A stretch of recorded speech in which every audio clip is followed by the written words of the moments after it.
নবীনবরণ অনুষ্ঠান উপলক্ষে সারা কলেজ রঙিন মরিচা বাতি দিয়ে সাজানো হয়েছে। সমগ্র কলেজ এখন ছাত্রছাত্রীর সমাগমে পরিপূর্ণ। সবার পরনে নতুন জামা কাপড়। কলেজে উপস্থিত হয়েছে তিহান প্রায় 1 ঘন্টা আগে। এখনো অনুষ্ঠান শুরু হয়নি, তাই ফোন হাতে নিয়ে এক কোণে দাঁড়িয়েছিল। কলেজ গাউন দিয়ে ধীর পায়ে হেঁটে আসছে দুই রমণী। তাদের মুখে বিস্তৃত হাসির ছাপ। তারা যখন আপন মনে গল্প করে মঞ্চের নিকটে আসে, তখন তাদের অট্টহাসির শব্দ শুনে তিহান তার হাতে থাকা ফোনের উপর থেকে দৃষ্টি সরিয়ে উপরের দিকে তাকায়। পাশাপাশি হেঁটে আসছে মেঘ আর নুহা। দুজনে হালকা সাজে বেশ সুন্দর আর সুগন্ধ লাগছে। প্রথমে তিহান তাকায় মেঘের উপর। লাল শাড়ি পরিহিত অবস্থায় তার সৌন্দর্য যেন দ্বিগুণ হয়ে গেছে। কিন্তু মেঘের রূপের লাবণ্য তিহান মুগ্ধ হতে চাইলেও তার দৃষ্টি চলে যায় মেঘের পাশে হেঁটে চলা কালো গাউন পরা নুহার উপর। নুহার উপর চোখ পড়তেই তিহানের দৃষ্টি থমকায়। এক দামকা ঝড়ো হাওয়া তার শরীর ছুঁয়ে যায়। নুহার পরনে কালো শাড়ি, হাতের ডান আঙুলের ভাঁজে এক আংটি, কানে সাদা মুক্তার মতো জল রং করা একজোড়া ইয়ারিং, হাতে কালো ফিতার ঘড়ি। তিহান বেশ মনোযোগ সহকারে পর্যবেক্ষণ করল নুহাকে মাথা থেকে পা অবধি। প্রতিটা অঙ্গ আর সাজসজ্জার বিবরণ মুখস্থ করল।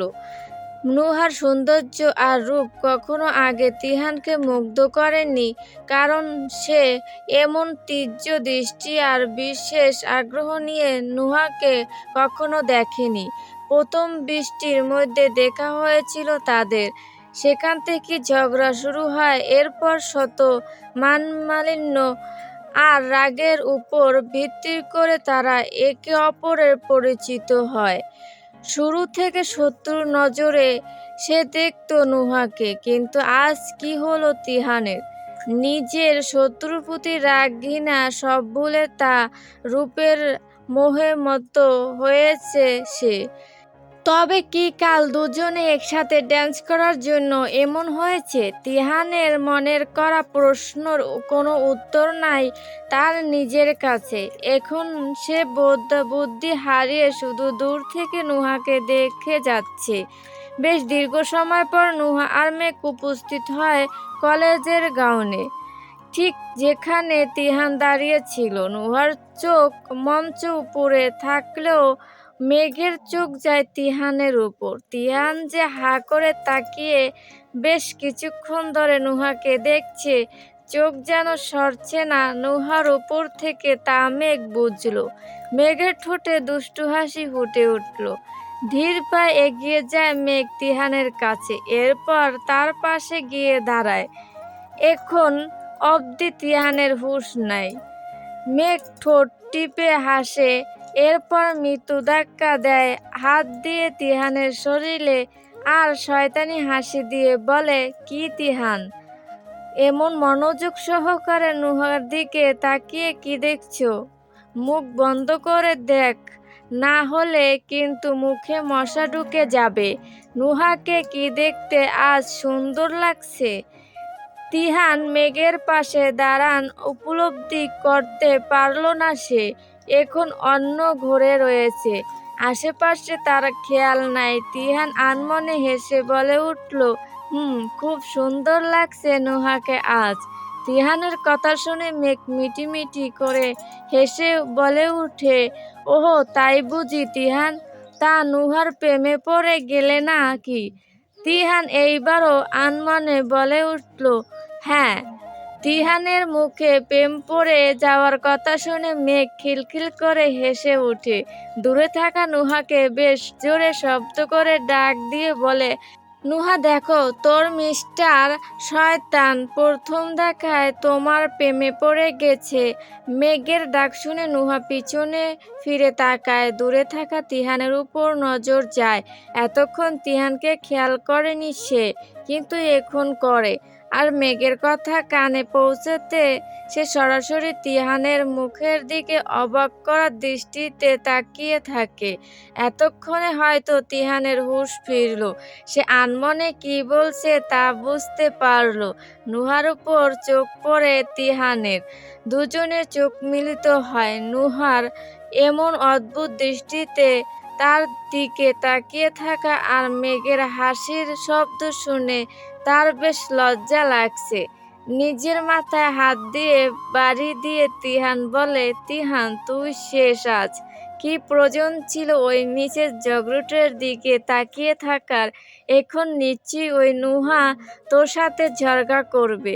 কিন্তু তিহানের ধারণা সম্পূর্ণ মিথ্যা প্রমাণ হয়ে নুহা তিহানের সাথে ঝগড়া করে না, বরং মেঘের কথা শুনে লজ্জা পায়। কেমন জানি অদ্ভুত সুপ্ত অনুভূতি বাসা বাঁধে তার মনে। কিন্তু মেঘের হাসির শব্দ শুনে তার দিকে চোখ গরম করে তাকায়।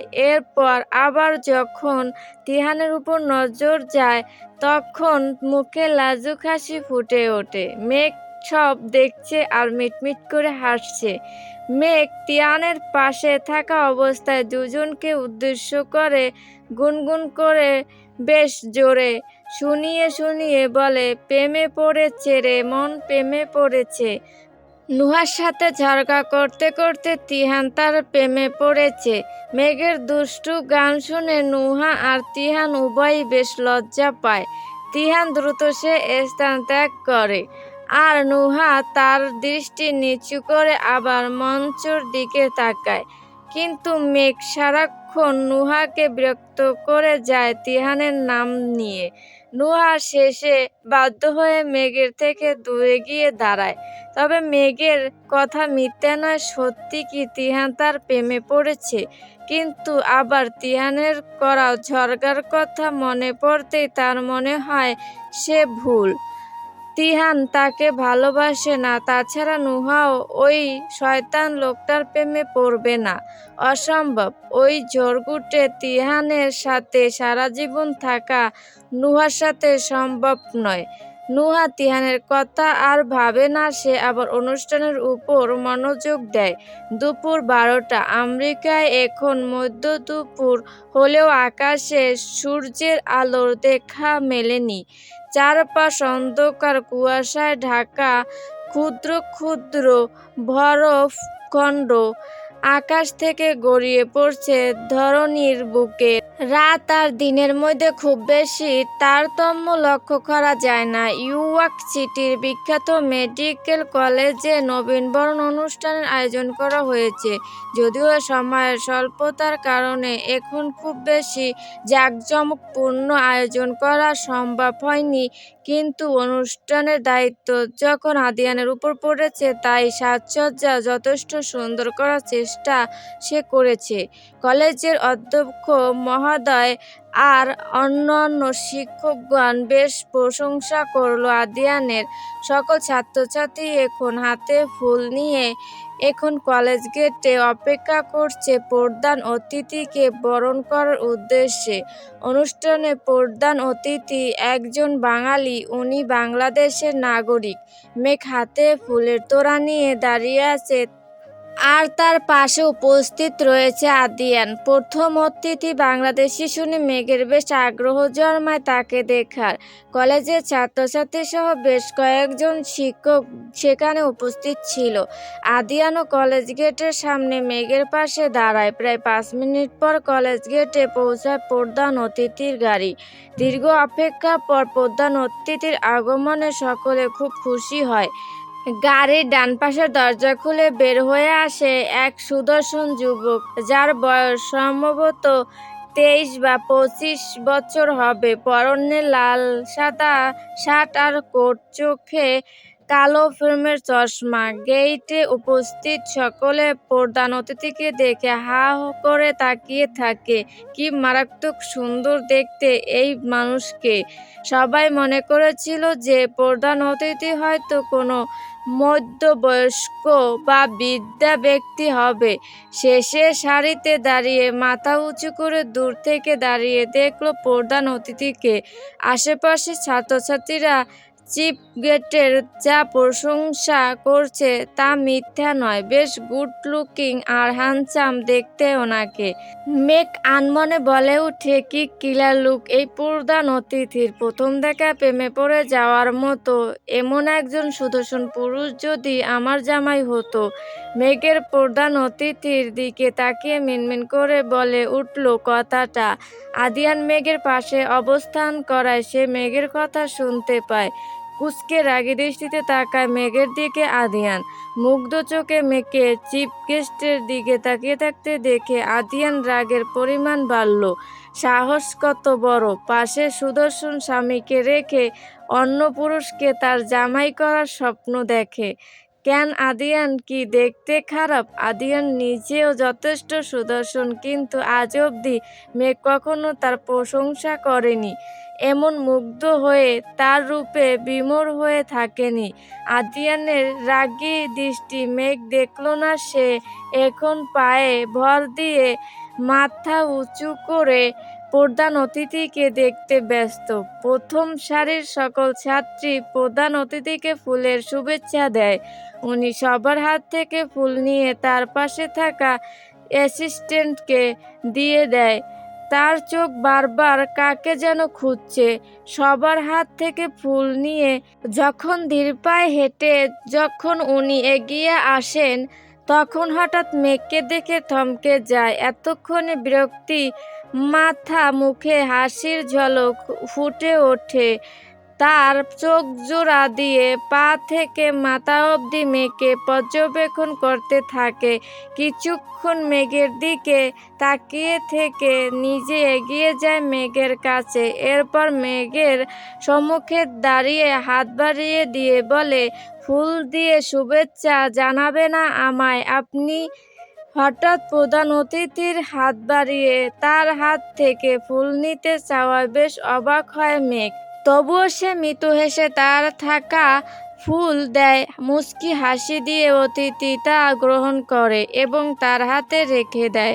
আদিয়ান সব খেয়াল করলো। রাগে তার শরীর টকবক করে গরম হয়ে ওঠে। মেঘ প্রধান অতিথিকে তার জন্য সংক্ষিপ্ত জায়গা নিয়ে যায়। সকল ছাত্রছাত্রী পিছনে আর তারা দুজন সামনে। আদিয়ান কলেজ গেটে অন্যান্য শিক্ষকের সাথে দাঁড়িয়ে আলোচনা করছে। হঠাৎ করে পাশে থাকা ব্যক্তি মেঘের দিকে তাকিয়ে বলে উঠল, মেঘ, তুমি কেমন আছো? আর আজ তোমায় লাল শাড়িতে ভীষণ সুন্দর লাগছে। হঠাৎ কারো মুখে মেঘের নাম শুনে মেঘ পাশে ফিরে তাকায়, কিন্তু তার আশেপাশে প্রধান অতিথি ছাড়া অন্য কেউ নাই। তবে কি প্রধান অতিথি তাকে মেঘ বলে ডেকেছে? কিন্তু উনি মেঘের নাম কি করে জানলো? মেঘ বেশ অবাক হয়ে অপর পাশ ঘুরে প্রশ্ন করে, স্যার, আপনি কি আমার নাম নিয়ে কোনো কথা বললেন? মেঘ, তুমি আমাকে স্যার বলে সম্বোধন করছো কেন? তুমি আমার নাম ধরে ডাকতে পারো, তোমার সেই অধিকার আছে মেঘ। প্রধান অতিথির এমন কথা শুনে মেঘ পুনরায় অবাক হয়। মেঘ কেন তাকে নাম ধরে ডাকতে যাবে? আর মেঘের অধিকার আছে ওনার প্রতি, মানে একজন অপরিচিত ব্যক্তির উপর মেঘের অধিকার কি করে থাকবে? মেঘ বিলম্বের সহিত প্রশ্ন করে, আপনি কে? আমরা কি পরিচিত? আর আপনার প্রতি আমার অধিকার আছে মানে? মেঘের কথা শুনে পাশে থাকা মানুষটা হাসে, এরপর তার দিকে হাত বাড়িয়ে দিয়ে বলে, হাই মেঘ, আমি ফারহান ফারহান চৌধুরী। ফারহান চৌধুরী নামটা কথায় যেন শুনছে মেঘ, কিন্তু মনে করতে পারছে না। মাথার উপর চাপ প্রয়োগ করে এই নামের কোনো মানুষ, পরিচিত মানুষ আছে কিনা তা মনে করার চেষ্টা করলো, কিন্তু ব্যর্থ হয়। মেঘ বলল, দুঃখিত, আপনার নাম শুনে আমার পরিচিত ব্যক্তি মনে হয়নি। একটু স্পষ্ট ভাষায় বলবেন কে আপনি? কি পরিচয় আপনার? ফারহান অনেক সময় ধরে মেঘের দিকে হাত বাড়িয়ে রেখেছে বলে মেঘ তার হাত এগিয়ে দিয়ে হ্যান্ডশেক করে। মেঘ আর ফারহানের হাত মিলিত হলে ফারহানের মুখে তৃপ্তির হাসি ফুটে ওঠে। ফারহান বলে, মেঘ, তুমি কি আমার দেখে সত্যি চিনতে পারোনি? আমি তোমার। ফারহান আর কোনো শব্দ উচ্চারণ করবে তার আগে দূর থেকে আদিয়ান মেঘের নাম ধরে বলে, মেঘ। হঠাৎ আদিয়ানের ডাক শুনে ফারহান আর মেঘ উভয়ে তাকায় সামনের দিকে। দূরে থাকা আদিয়ান এগিয়ে আসে তাদের কাছে। সবার প্রথমে আদিয়ানের দৃষ্টি যায় তাদের একে অপরের হাতের দিকে, যা এখন মুষ্টিবদ্ধ করে ধরে রেখেছে ফারহান। রাগের লালবর্ণ ধারণ করে আদিয়ানের মুখ শরীর তীর করে কেঁপে ওঠে। মুষ্টিবদ্ধ হাতের উপর এক চোখ রেখে অন্য চোখ দিয়ে মেঘের দিকে রাগী দৃষ্টিতে তাকায়। আদিয়ানের মুখে ফুটে ওঠা রাগের ভয়াবহতা দেখে মেঘ ভয় পেয়ে যায়। চোখ দিয়ে যেন জ্বলছে দিবে মেঘকে এমন রাগ এখন আদিয়ানের দুই চোখে। মেঘ আর কোনো কথা বলতে পারল না। কেন মেঘকে ডাক দিয়েছে আদিয়ান সে প্রশ্ন অবধি করে উঠতে পারল না। মেঘ দ্রুত তার হাত ফারহানের হাতের বাঁধন থেকে সরিয়ে নেয়। আদিয়ান রাগের তীব্রতা তবুও কমে না। সে ধমক দিয়ে বলে, মেঘ তুমি এখানে কি করছো? অনুষ্ঠানের সকল কাজ রেখে এখানে দাঁড়িয়ে আছো কেন? যাও, স্টেজে যাও। আদিয়ানের ধমক শুনে মেঘের আত্মা কেঁপে ওঠে। শান্ত স্বভাবের আদিয়ান হঠাৎ এমন রূপ অবিশ্বাস্য লাগলো মেঘের কাছে। মেঘ কোনো প্রশ্ন করল না, শুধু মাথা নাড়িয়ে বলল, যাচ্ছি। মেঘ কথাটা বলে স্টেজে যাওয়ার উদ্দেশ্যে পা বাড়ায়। তখন ফারহান হঠাৎ মেঘকে বাধা দিয়ে আদিয়ানের সম্মুখীন হয়ে বলে উঠে, ডক্টর আদিয়ান, আপনি মেঘকে এমন করে ধমক কেন দিচ্ছেন? মেঘ ভয় পেয়ে যাবে। ফারহানের কথা শুনে আদিয়ানের রাগের পরিহিতি বৃদ্ধি পায়। তার বউকে সে ধমক দিবে না আদর করবে? এখন কি তার কৈফিয়ত অন্য একজনকে দিতে যাবে? মেঘ ভয় পেয়ে আদিয়ান তার জন্য চিন্তা করবে, অন্য কেউ নয়। আদিয়ান দাঁত কটমট করে বলে, মেঘ আমার ছাত্রী হয়, ওকে ধমক দিয়ে কথা বলার অধিকার আমার আছে। আর যদি মেঘের ভয় পাওয়া নিয়ে আপনার এত চিন্তা হচ্ছে কেন? কে হয় মেঘ আপনার? আদিয়ানের কথার বিপরীতে ফারহান তেজি কণ্ঠে বলল, মেঘ আমার। তাই আমার মেঘের সাথে কেউ উঁচু গলায় কথা বলবে আমি তা পছন্দ করব না, ডক্টর আদিয়ান। ফারহানের কথা শুনে মেঘ আর আদিয়ানের দুজনে অবাক হয়ে যায়। আদিয়ান বলে, মেঘ আপনার মানে? কি সম্পর্ক আপনার মেঘের সাথে? কে হয় আপনার মেঘ? বলুন। আদিয়ানের কথায় ফারহান ওর কাছে গিয়ে এগিয়ে তেজি কণ্ঠে বলে, মেঘ আমার, কারণ আমি হলাম মেঘের।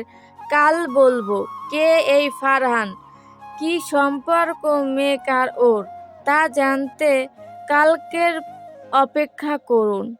গল্পটি ভালো লাগলে অবশ্যই লাইক ও সাবস্ক্রাইব করে পাশে থাকবেন।